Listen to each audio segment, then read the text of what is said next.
Uhali gani mtazamaji, hujambo na karibu katika taarifa za kimichezo ambazo tunaendelea kukuandalia na kuweza kukusogezea mezani kwako kukujuza kile cha kimichezo ambacho kimeweza kujiri katika anga la kitaifa kuhusiana na klabu ya soka ya Wekundu wa Msimbazi. Na kama ni kwa mara yako ya kwanza unaweza kujiunga nasi, tukukumbushe kubonyeza alama ya subscribe iliyoko chini ya video yako kuhakikisha kwamba hupitwi na matukio na taarifa mbalimbali za kimichezo ambazo zimejiri na kugonga vichwa vingi vya habari hapa nchini Tanzania. Hakikisha umekwisha kubonyeza alama ya subscribe.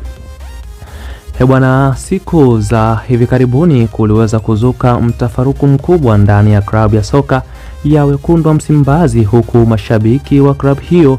wakishinikiza viongozi wa juu ndani ya klabu ya Wekundu wa Msimbazi waweze kujiuzuru na kuweza kupisha nafasi kuachia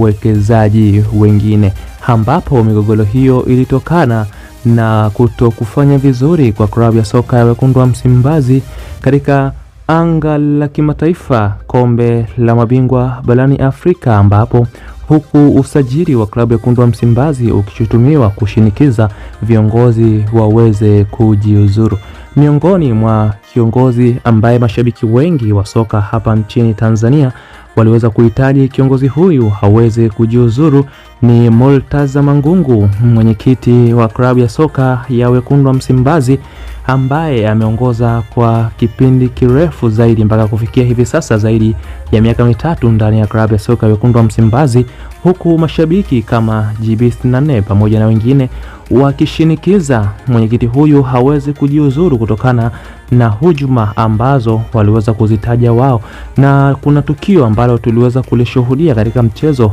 wa kimataifa wa klabu ya Wekundu wa Msimbazi uliotoa sare ya 2-2, huku mshabiki wa Wekundu wa Msimbazi akiweza kumtupia mkono pamoja na kuweza kumdhihaki Mangungu,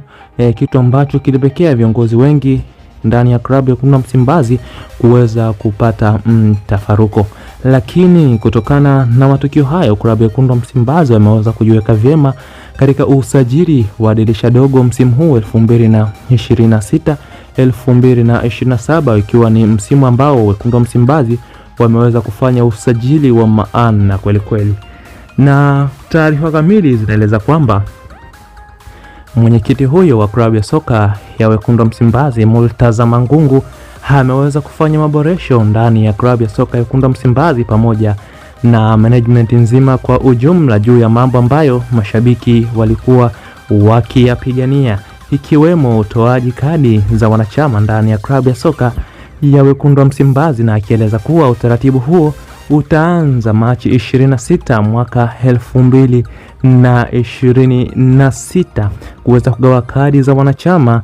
kutoka kwenye uongozi wa matawi mpaka kufika kwenye level za juu za uongozi kwa ndani ya klabu ya soka ya Wekundu wa Msimbazi. Mangungu anaendelea kusalia iwapo management ya klabu ya soka ya Wekundu wa Msimbazi. Maoni yako ni yapi wewe kama mtazamaji? Maoni yako ni yapi wewe kama mshabiki? Usisite kutuachia maoni yako hapo chini sehemu ya comment, na pia tukukumbushe usisahau kusubscribe kwa wewe ambaye bado hujaweza kubonyeza alama ya subscribe. Asante kwa kuwa nasi, asante kwa kutufuatilia.